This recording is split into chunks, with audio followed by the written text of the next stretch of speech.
Welcome to the EFMC Best Practices for Medicinal Chemistry.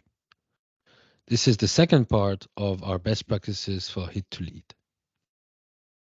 In the first part, Rob gave you an introduction to the hit to lead process and highlighted the importance of understanding and quantifying the process. In this part, we're going to focus on the tactics, meaning how do you actually get from a hit to a lead in terms of medicinal chemistry. So the first thing you can do is expand on your hit, meaning generate structure-activity relationship on your scaffold, or potentially generate additional starting points using existing or virtual compounds. So if you have a hit series or a singleton coming out of your screen that you have validated, you can use in silico methods to expand on it. This will give you additional information on your series as well as possibly additional series. And now you can start your hit to lead campaign with not only more information, but potentially additional or even better series. Importantly, you can use these hit expansion on your internal library, but also on external databases of existing compounds, as well as virtual compounds that can be readily made. For example, the real space contains more than 36 billion compounds that can be made on demand. Now, in terms of the methods that you can use to do that, there are several in silico methods with different degrees of complexities and outcome. The easiest and probably accessible to all chemists is a simple substructure search, in which you're looking for fragments of your active compounds and seeing whether there are untested compounds that contain it. More advanced methods use similarity descriptors, fingerprints-based, or turbo-similarity algorithms. Here we're looking for molecules that share a similarity with the hit. Similarity in shape, conductivity, pharmacophore, etc. You can vary the rings by swapping ring systems while keeping the substituent constants, or modify your ring size. And last but not least, you can do bioactive searches to find additional chemical matter. So an example is shown on the right. The hit A is a 16 micromolar binder, and you see that going from the amide to the oxadiazole in compound B, and then two turbo similarity algorithms gave compound D, which is a 210 Ki compound. So a much improved starting point using these virtual Higgs expansion strategies.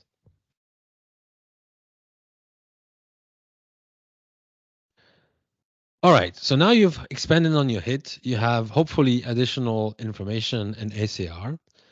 The first important step before really investing a lot of chemistry is to do deconstructive ACR. Here you want to identify the key elements in your molecule that contributes to binding and really identify the minimum pharmacophore.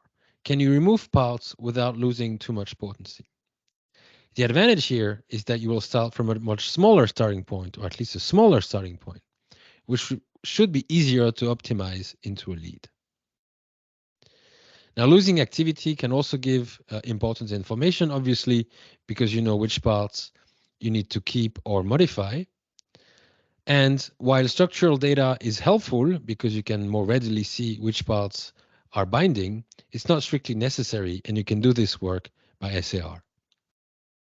So an example is shown on the right, where you see compound 92 contain this large amide side on the right of the molecule, and chopping it off and replacing it with a simple alkyl group gave compound 93, which is equipotent or even slightly more potent, but much smaller, leading to an improved ligand efficiency. Further simplification, going from the oxadiazole to the amide, gave another boost of potency. And this compound 94 was then further optimized into losmapimod, which is a clinical p38 kinase inhibitor. All right, so now you found your minimum binding structure.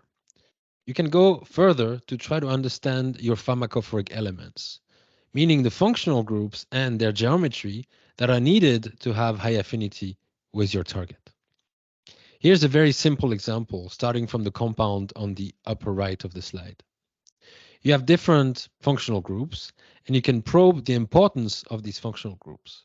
For example, the quinoline nitrogen, if you replace it with a carbon, this can tell you whether this nitrogen is needed. For example, is it a hydrogen bond acceptor?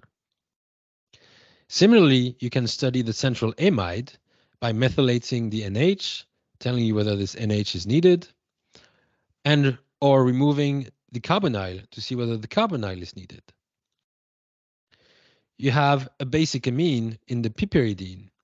If you make the amide equivalent, it will tell you whether the basic amine is needed. Now, what's very important is that each of these change will have several effects. The interactions will change, the conformation will change, the ionization, and also the size. So when you make a modification and you have a change in potency, it's always important to ask yourself, where could that come from? Let's take the example of the amide NH again. If you do lose potency, it could be because the NH was making a key interaction, or it could be because the conformation of the molecule has changed. So you need to make complementary modifications in order to understand which of these reasons has led to your loss of potency and understand in the end your pharmacophore.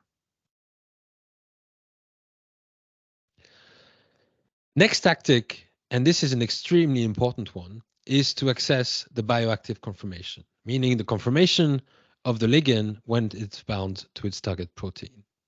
The reason why it's important is that if you pre-organize your compound into the bioactive conformation, you will gain a lot of affinity potentially. So how can you do that? Well, ideally, you have an X-ray co-crystal structure, which gives you an idea of how your compound is actually binding to the target protein.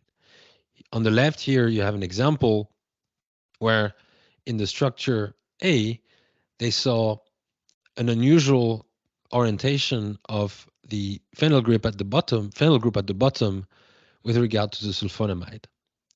And they used this information to make the cyclic version on the right, which led them to a 70-fold improvement in potency. Now, sometimes and many times you don't have an X-ray co-crystal structure, but you can try to understand the bioactive conformation and try to stabilize it from structure-activity relationship studies.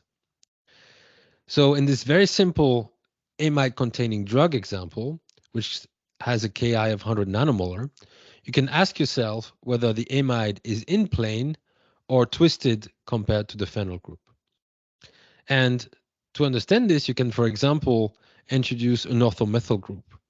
If you lose potency, it could be that this is due to a twist of your conformation.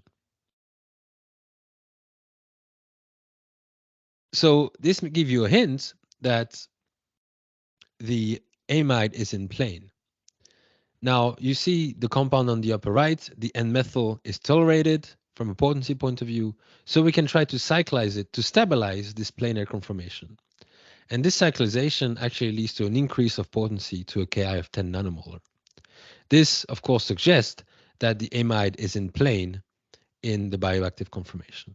And of course, many additional ACR studies to fully understand the bioactive conformation.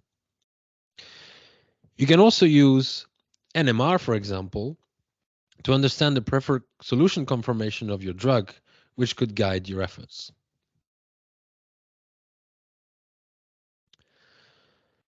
Another interesting tactics to consider is to do high throughput organic synthesis or library-based exploration. In this early stage of the optimization, you often want to generate as much information as quickly as possible. So you can generate libraries of compounds.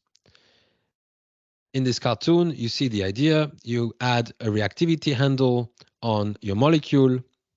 to make a variety of reactions, could be Suzuki couplings, amides, Borthwolds, etc. And with that, you can do parallel chemistry to generate quickly a lot of ACR. You can generate a lot of analogs with a lot of structural diversity, looking at aromatic, non-aromatic substituents, exploring polarity versus hydrophobicity, how much space you have, etc., etc. Importantly, please also consider exploring properties by varying these substituents.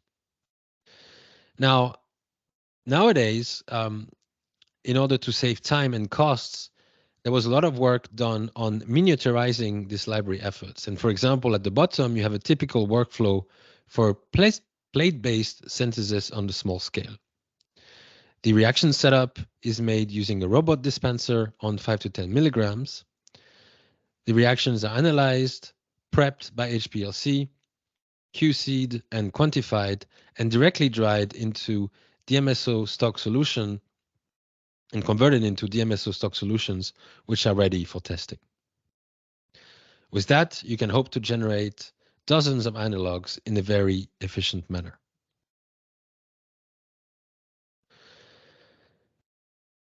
Now, when you have a functional group in your molecule, you cannot explore all substituents, or you can, but that will actually take a lot of time and maybe demanding in terms of resources and costs.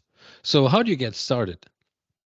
Well, in the case of phenyl groups, for example, Toplist has generated what is called the Toplist scheme, which is a simple stepwise process to systematically optimize phenyl groups. The idea is that substituents vary really in terms of size, hydrophobicity, and electronics. And using this guide, you can quickly understand the ACR of your phenyl group, minimizing the number of analogs that need to be made. On the right side, we highlight the fact that when you have a phenyl group, it's always interesting early on to do a so-called nitrogen walk, meaning trying to incorporate nitrogen atoms at the different positions of your ring to increase polarity and therefore very likely improve properties of your molecule, as well as potentially explore potency improvements.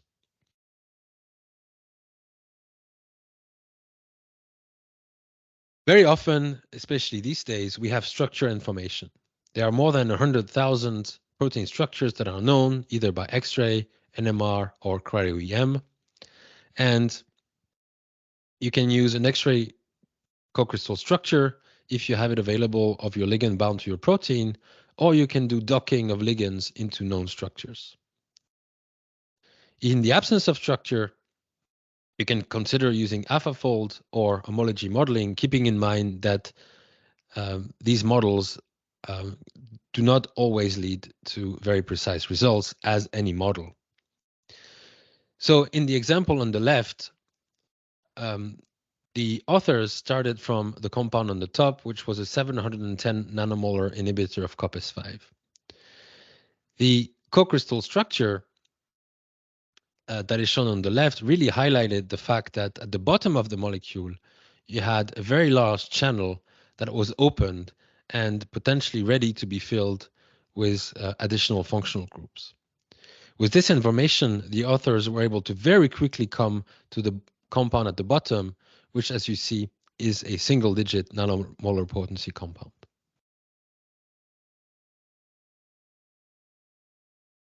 Okay, another very important concept or tactic in the hit to lead is the concept of scaffold morphing or scaffold hopping.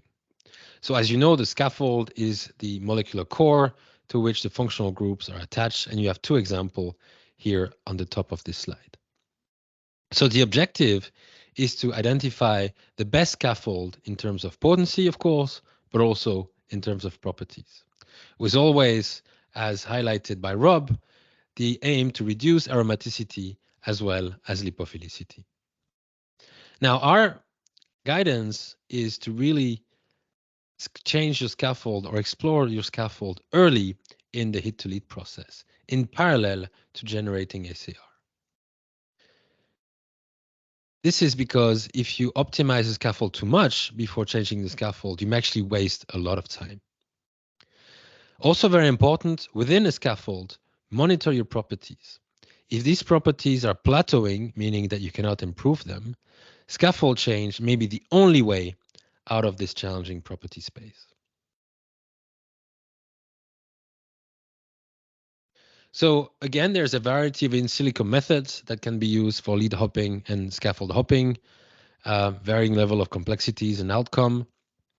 Chemical similarity, drawing by the chemist if you wish, is the easiest one. But you can calculate shape, you can do structure-based similarity, pharmacophore-based searching, as well as more advanced methods for which you have excellent reference on this slide. Here's an example that will also be detailed in a little bit longer manner in the case study for the MALT1 protease inhibitors, where the authors started from the chromains on the left as a hit. These were compounds with limited potency and solubility. The first morph was from the chromains to the quinolines in order to access a new exit vector, which was critical to improve the potency. Now, the quinolines were highly potent, but had very, very poor solubility, and therefore very poor oral exposures.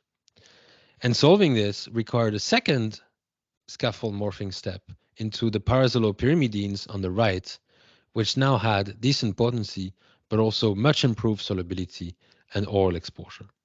And it's really these two key steps of scaffold morphing that help the team go from the hit, the chromains, into the leads, the parazolopyrimidines.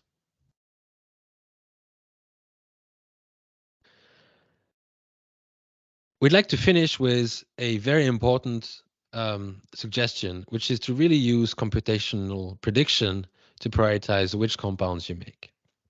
More and more machine learning algorithms are trained using data in order to recognize patterns and make predictions on potency, but more often properties, because we have large data sets, in particular for FISChem and ADME properties. So what you can do before you even make a compound is predict its FISChem properties, its ADME properties, its selectivity, potentially toxicity, etc. And this can be very powerful to use to determine which compounds to prioritize for synthesis. This will save you a lot of resources. Of course, keeping in mind that predictions can be wrong, but more and more these predictions are extremely helpful in the hit-to-lead process, as well as for lead optimization later. So here's an example on the right side of the slide where the authors had a hERG off-target activity that they wanted to dial out. And they used a model to predict the probability of having more than 50% hERG inhibition at 10 micromolar. You see the compound on the left was predicted to have 54% probability, and this was translated into actually 100% inhibition of hERG at 10 micromolar. The compound on the right was only predicted to have a 17% probability for 50% hERG inhibition. And this translated into only 8% inhibition at 10 micromolar.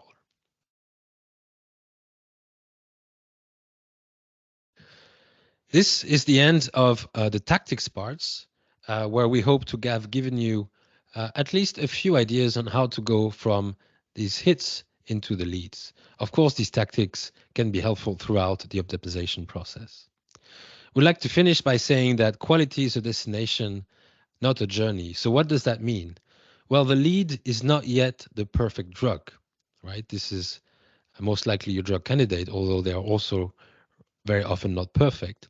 What is important for the lead, as explained by Rob in the first part, is that it gives you reason to believe that you can make a drug candidate out of it. Now, we're not going to touch a lot on patentability and intellectual property issues in this webinar because this would require a whole webinar by itself. But during the hit to lead, and especially towards the lead, it's really important to start thinking about how you're going to patent these molecules. So what does that mean? Well, in the end, it's all about being confident that it's worth investing more into a lead series. This investment will require time and resources. So while your lead is not perfect, it will not tick all the boxes. You need to be clear on what you're going to have to optimize further during the lead optimization. Lead series, as mentioned, is not perfect, but has the line of sight to a drug candidate. Does it show dynamic ACR? Can you achieve the desired potency? Is the preliminary ADME and tox data encouraging? Does it show evidence of an in vivo effect, at least in a PKPD experiment? And importantly, you will have remaining challenges. That's why it's a lead. But do you have dynamic ACR in these challenges and confidence that they can be optimized during the lead optimization process? What's very important really is to know when to stop.